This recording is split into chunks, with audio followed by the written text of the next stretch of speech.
یعنی چیکار میکنن؟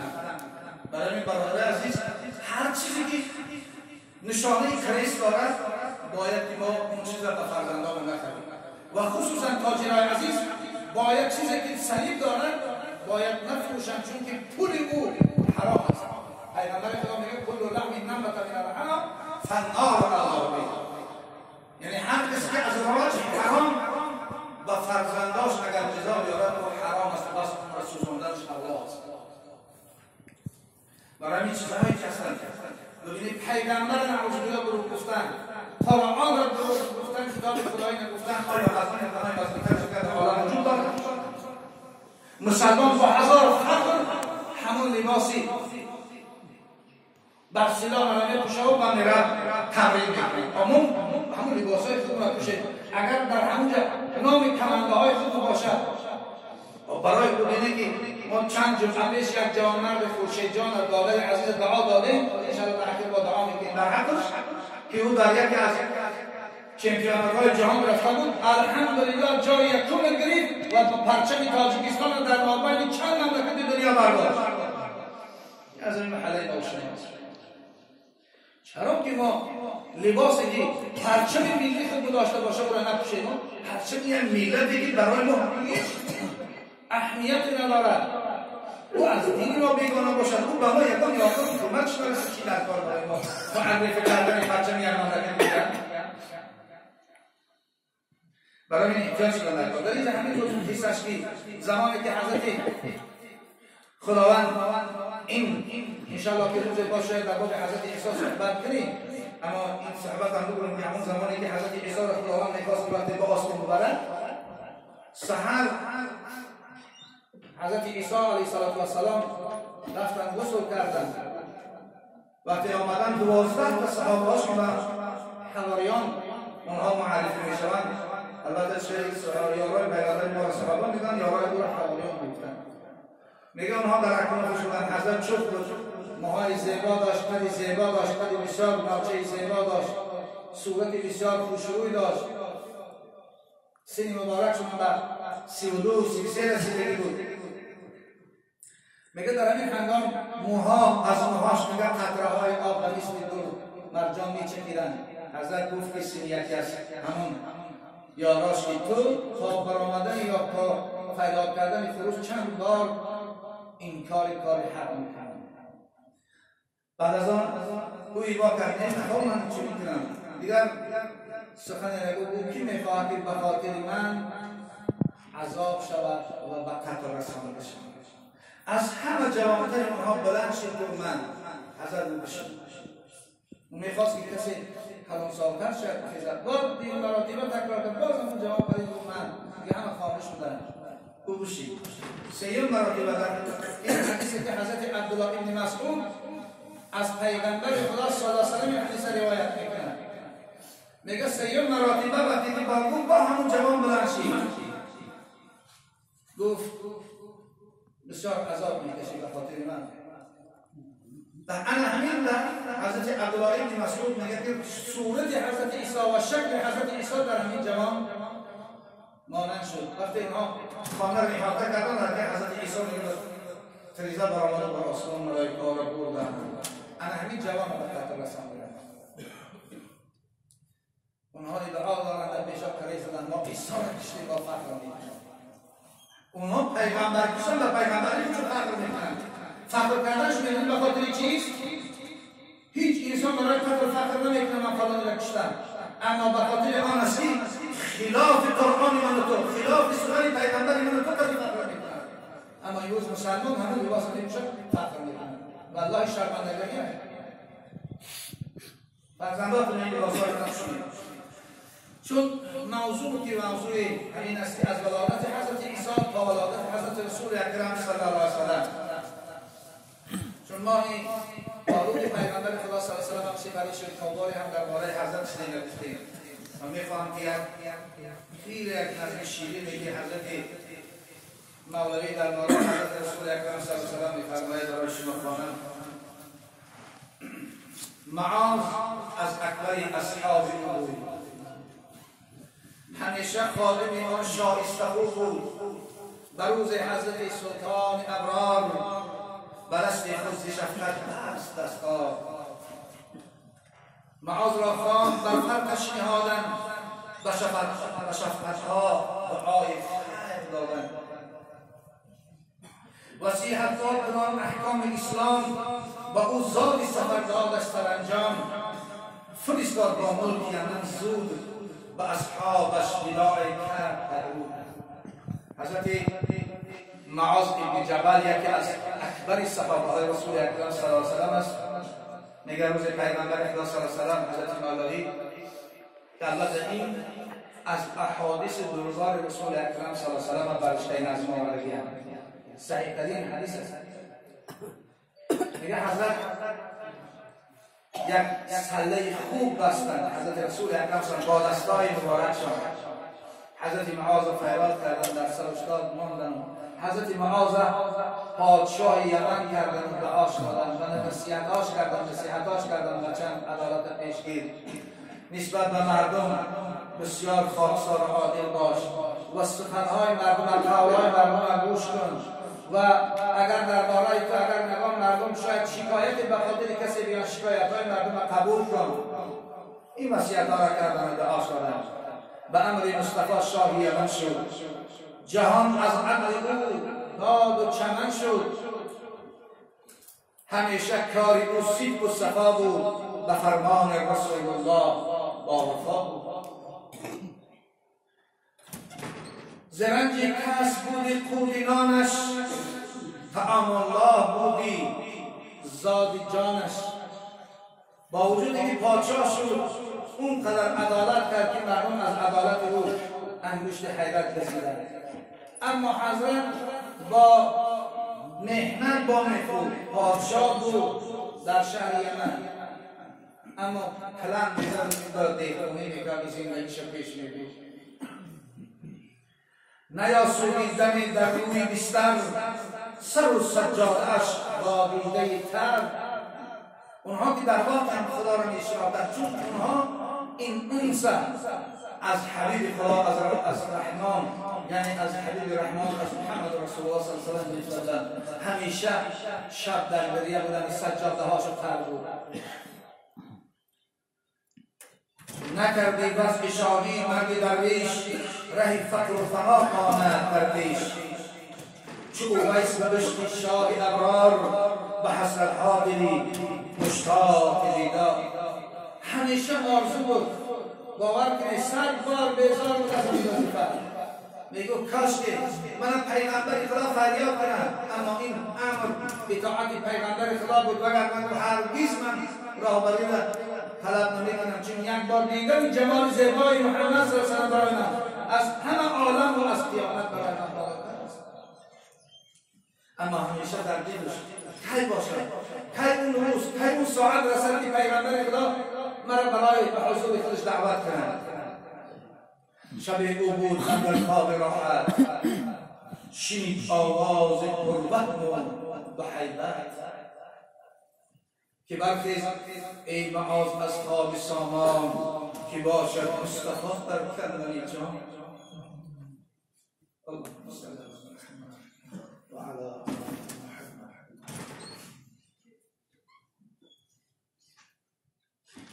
البته همیشه در عبادت بود، یک چند لحظه که سر در ظالم میمون، ناگاه این صدای شوم و این صدای خروش و این صدایی که دیرکن بود سر گوشش رسید.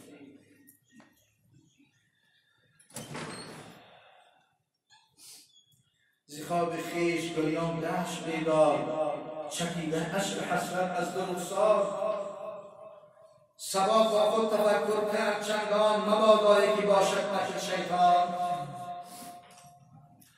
اعوذ میگفت صد استغفر الله، نباشد کاروان ای من از راه. اما در خواب در بجا که یا الله، کاش که این خواب شیطانی باشد، کاش که این ندای شیطانی باشد. میگفت خودت تسلی میگفت استغفر الله، میگفت دیگر در کوچه ها میگرامد. شبی دیگر به خوابش آمد آواز، چرا در خواب خویش آسوده باز. ز خوابت خیز ای شیدای بیباک، که احمد رفت زیر پرده خواب.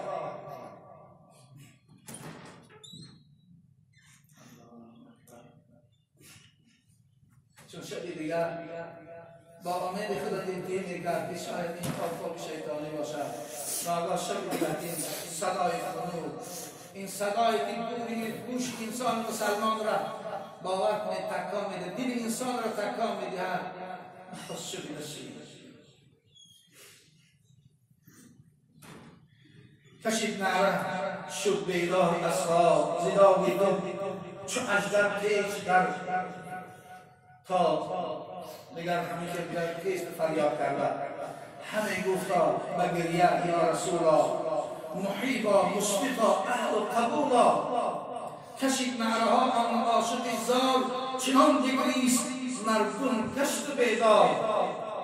دیگر این شب که شبی دوم بود چنان فریاد زد که همه بیدار شدند تا این پادشاه را چی علم رسیده باشد، این پادشاه را چی علم رسیده است، چی مصیبت رسیده است این طرز داد و فریاد میکنند. همه جمع آمدن از هر طرف زود که دیدن کاری بود آب و فغان بود. شنید هر یک مرگ نبی را برآمد ناله هر کس بر هوا. وقتی که البته شنیدن که پیغمبر خدا پیغمبر آخر زمان و رحمت للعالمین و نور چشم عارفان از عالم رفتی سفر کرد که مردم همه ماتم بکنند. که شد شور فغان تا روز روشن معاذ را دشت خواند بیت الاحزان فغان جمع چون شور قیامت ز هجران نبی بر جان امت. البته اونا فرق داشتند، اونا اونقدر پیغمبر اینا را دوست می‌داشتند که دیگر از فراق او خاموش نشدند. معاذ سوی مدینه در سفر شد، گرفته زار را بست و کمر شد، روان شد بر سرشک آب و دلسوز بر رویه راه میرفت شب و روز. رسید نزدیک در شهر مدینه جگرخون گشت مجروح سینه. دیگر در یک کردان آمد نزدیک نگه شهر مدینه رسید. میگه همچنان دریه میگه از همون ساعتی که از خواب بیدار شد دیگر چشمه های او آرام را ندیدن. آمد نزدیکی شب بود و انشاءالله شب روز میکنیم و فردا روز حال هم خود دلگیری میکرد شاید این خواب شیطانی باشد. انشاءالله فردا روز مدافع مدینه میشن. در آن منزل شب از غم بود بیدار شنید آواز ناله و گریه زار. همجا بیدار بود یک کس میگه گریه کرده گذشت. شب حضرت معاذ شنید کسی میگو وا سلطان افلاک دهی را رفت زیر پرده خواب. چراغ نور چشم جمع عرفان بدرد هر ولی خسته درمان. دره باز رحمت عالم دره با که رفتی او صفت در زیر میخواب. معاذ آواز دادش کیستی تو روانه در راه با عزم چیستی تو. این انسان که این داد و فریاد میزد حضرت معاذ فریاد کرد به مردیجه به تو کی هستی؟ بیجان میدی چی فریاد داری؟ بگفت عمار از اصحاب سرور برفت از بین ما آن خلیفه شد بجایش آن صدیق برم نامه امام اهل تحقیق به سلطان یمن که او معاذ است که او غافل ز مرگ شاه باز است. شنید این خبر را او دوباره گریبان دلش شد باره فغان آغاز کرد آن عاشق زار ز وجدان ریخت چندان اشک خونبار. وقتی میگن این کلمه را که من حضرت عمار هستم مکتوب حضرت ابوبکر صدیق به شاه یمن که او از این مرگ رسول الله صلی الله علیه و سلم بخبر است. یعنی به حضرت معاذ بن جبل میبرون بعد این کلمه را دیگر قیامت شد. با بین زمین و آسمان دیگر نفس نمیافت که حضرت معاذ نفس کشد، هوای نمیافت نفس کشد. او سبحان الله در آمد در مدینه زار و گریان به استقبال او آمد محبان که شد ماتم دوباره در آن روز جگر خون شد از آن گریه و سوز. چنان خیال کرد که تمام اهل مدینه که دلها پر از خون بود، چون اون مصیبت وزنی را تحمل نمیتونستن کردن، اما با خطبه‌های زیبای حضرت ابوبکر صدیق صبر تحمل پیش گرفته بودند، چون وقتی که حضرت معاذ دیدن دیگر سرم در فریاد زد.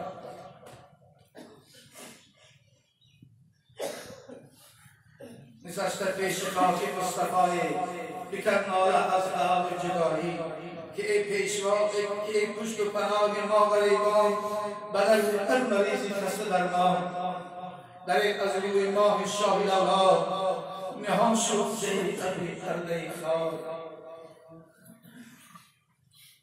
همان شهدی که در صحبت چشاندی بر روی سینه ما داغ ماندی،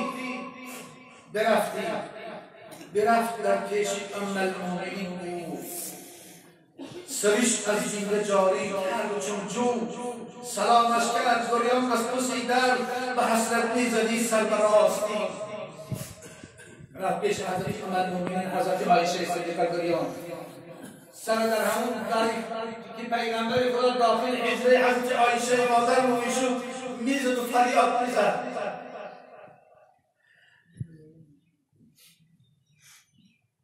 بگفت عایشه ای شوریده ای زار، تو کیستی، از کجایی ای دل افگار؟ حضرت عایشه مادر ما گفت تو کی هستی؟ معاذ گفت اهل خاندانم، وفادارم که اندر آستانم، مرا حضرت ای خدمت فرستاد، ندیدم صد دره تو جان داد. دمی آخر مرا کرد از دور، دلم زندار شد با نفخه سرور. این لحظات آخر مرا برای خدمت راهی کرد، اما من ندیدم پیغمبر خدا را. ببوسید آستان را کرد آغوش، اون جایی که حضرت پاشا نهاد همونجا را بوسه میکرد، چنان بگریست آخر رفت از هوش.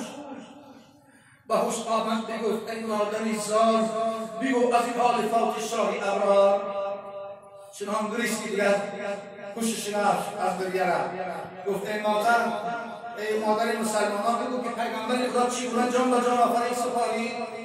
در لحظه‌های آخر چی گفت، چی وصیت برای امتش کرد؟ کلام خوب حضرت غایبانه از این محجور ظاهری یا نهانی گفت یا یک بار در همه حالت سکراتش از من انسان، از من خادمش، از من یک غلامش هیچی یاد کرد. بگفت روز سلامم بوی از حضرت عایشه میگوید که این سخن پیغمبر خدا است. بگو روز سلامم بوی از نام معاذ را که بود جانباز شیدا، چنین گفت از شما آن صاحب راز، هرید از جمع آن سخن بر روز جمع بازار قیامت. درباره حضرت معاذ پیغمبر خدا میگن بود در بین عالمه های امت. حضرت مادر محمود است که حضرت معاذ که اومد سلام من برسونش و بگوش و بشارتش که در روز قیامت معاذ با علمای امت محشور می شود. شنید این کلام مرحمت ما دوباره شد گریبان دلش جا، گریست از دیده خون دل چکیده فتاد در کار، در کاهش تپیده. بگفت ای سرای اولاد آدم، فدای روح پاکت باد جانم، مرا هنگام رحلت کرده ای یار، و این عاجز نوازی آفرین باد. در حالت سکرات ما تو من یاد کردی